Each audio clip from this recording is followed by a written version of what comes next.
Welcome back to Women's Wealth, The Middle Way, the show that answers your questions about work, money, and family. My name is Susan McGlory Michael, and I am the CEO and founder of Glen Eagle, a wealth management firm in New Jersey. Our guest today is Helen Law. She's here to discuss Chinese medicine principles and can help busy professionals achieve a better balance in their daily lives. Dr. Law is a licensed acupuncturist who has practiced Chinese medicine for over 25 years. She has been voted New Jersey top doc since 2010 and the best acupuncturist in Princeton, New Jersey since 2008. Dr. Law recently published Retirement Made Easy, The Ultimate Guide and Secrets to Longevity, a holistic guide. She frequently speaks on topics related to Chinese medicine. In the recently published magazine, she was featured as the cover story as the most inspiring woman leading businesses in 2025, as well as the top 10 women leading integrative medicine in 2025. I am more than thrilled to welcome Dr. Law with us today. Thank you. Dr. Law, I'd love to begin by asking you what inspired you to focus on Chinese medicine as your life's work. My journey into Chinese medicine began with my personal experience in my life. When I was 14, I caught a fever that lasted 2 months and could be more. So went to the hospital and they couldn't figure out why. And every time the fever spiked and they gave you the fever reducing medicine, it came down and it came back up again and went on and on for 2 months. So finally, I consult with my grandmother, who's a famous Chinese doctor, herbal medicine expert. So she felt my pulse and wrote me a herbal formula that consists of all the branches and leaves, who knows what, and cooked the tea. And I drank that and was gone. That was when I was 14. And then later on, college, drinking all the black coffee and everything, I developed a stomach ulcer. And again, seeking for Western medicine, all the medicine didn't work and continued to have pain. One of my friends in church suggested using acupuncture. I didn't know anything about it. And then, so miraculously, and I found out acupuncture is amazing helping the stomach issues. So that actually really inspired me. Although after college, I became aerospace engineer, doing the guidance and control, standing in the satellite, orbiting the Earth. But the truth is when I started having my own children and just figure I don't want my children going through the Western medicine, the protocol, antibiotics and everything.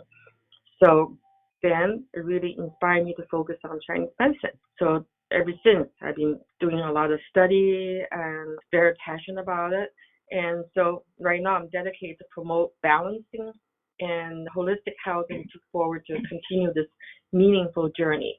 It's unbelievable, and I know how many people in our local area that you help, and people come from all over. I know that people come over from Europe, and they meet you in New York. They come everywhere because they want your expertise. So you have really become well renowned in the industry. But how can Chinese medicine help us achieve a better balance in our lives? And you talk about how you discovered it all the way back to your grandmother. When you think about that, how empowering. She probably knew back then what took you many years to find out, but how can we as individuals achieve a better balance in our lives?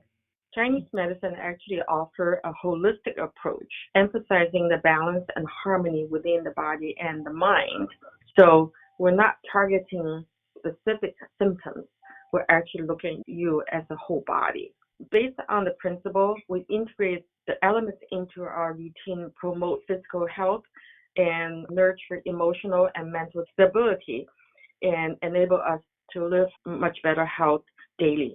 I know that you are surrounded by, and we often talk about how busy we are as women. We're juggling so many different entities, family, work, business. We're giving back to our community. I would love if you could recommend some self-care practices that we as really busy women could benefit from. In today's world, we know that it's very challenging for women, and we carry many different burdens on our shoulders, the family, the kids, and work and everything. So we encourage women to prioritize self-care and in your busy schedule. Of course, you say, oh, we don't have time, we're too busy. But to maintain the balance and practice the mindful breathing, taking short movement breaks instead of sitting on the desk all the time in front of the computer. Also, I encourage everyone to stay hydrated, very important. Remember, self-care is not a luxury. It's a necessity for sustaining health and happiness. I can't agree with you more. I think you're so in tune with busy women, and I know that so many busy women come to see you every day, not only for acupuncture, but for kind of emotional advice that you give them. How does physical wellness affect our overall decision making? I mean, there's so many things that the mind is so powerful. How do we keep that mind with clarity in our decision making abilities? Yeah, it's very important. We talk about regular exercise. I oftentimes talk to my patients saying, oh, I don't have time, and usually that's the case. However, when you have a regular exercise, you actually increase the blood flow to the brain and deliver the oxygen and nutrients. And it's very important to help your brain. Regular exercise release endorphins, commonly known as feel-good hormone. Oftentimes, women don't have time to do exercise, and they become very anxiety and also depression. So exercise actually promotes that feel-good hormone.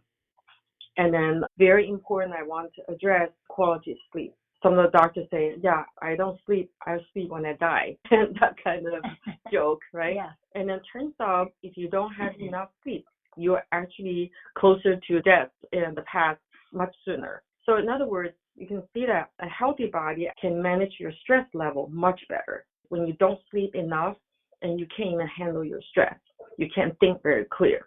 I believe the physical wellness is absolutely very important to help anybody, not just women, to making the right decision in your life and thinking clear and actually improving the efficacy when you work.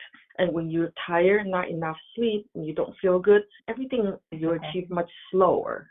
I have to tell you, just the simple thing of longevity. I mean, if we can have life expectancy just of sleep is such a simple solution. But what I really wanted to talk about today is what inspired you to write a new book, because not only have I read your book and enjoyed it, but I actually went out and then ordered many copies, and I have shared it with so many of my close friends who their feedback has been just amazing. You just really seem to be so in touch with retirement and how we enter that journey. And it is a journey, and it is an emotional adjustment. So can you share what inspired you to do this and what a gift it was to so many? The reason I want to write that is based on a personal experience. And basically, my husband's retiring, and then he always said for 10 years saying that I don't know what I'm going to do after I retire. And I hear a lot of stories from my patients too. And they say, after I retire, I don't know what to do. And then so they became very depressed about it, So that actually inspired me. I want to write something to help these people to say, hey, retirement is not the end of your work life, rather. But so we talk about not lifespan. Okay, lifespan is how many years we live. But we talk about health span. So during the many years you live, how many years you're actually being healthy. So that leads me not only talking about helping people to give them an idea how to retire, but also the next book I'll talk about is Secrets to Longevity, and also combined with the holistic guide.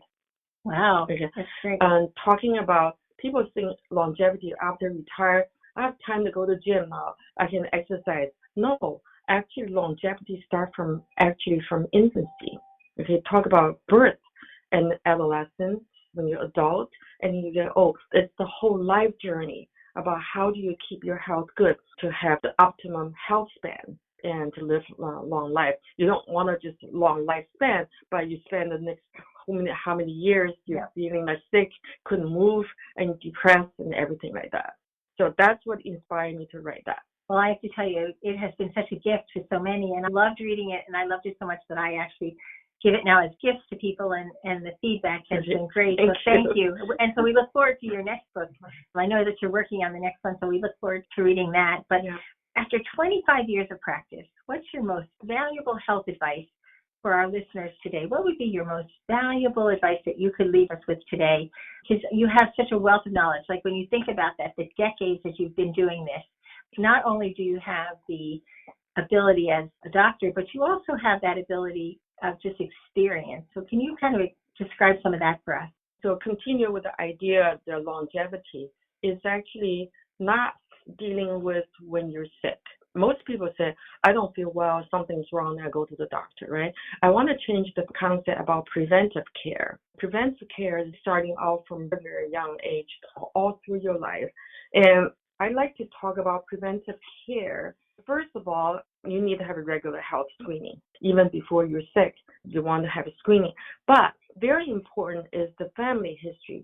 Say, oh yeah, my dad, my brother, I have plenty of patients like that, and they die young at 50 in a heart attack. What do? You don't wait till you have heart attack before you go to the doctor. So that's called a family history. If you know your family history, if your family history carry diabetes, and then this one actually talk about a patient that knowing that you have a potential to have diabetes in your genes. So what do? Stop eating sugar. Don't eat any sweets, right? Prevent that. And also the health screening. And then the healthy lifestyle choice, like nutrition, we know that American diet is not very healthy. I like two books I really recommend. One is called The Outlive by Dr. Peter Attia. The other book called Good Energy by Dr. Casey Means. They both are medical doctors. And the book talks about how American medical school and their practice. And they are actually changing the idea that's not optimal. So I encourage people to read that. They talk about movement is more than nutrition. Movement is very important.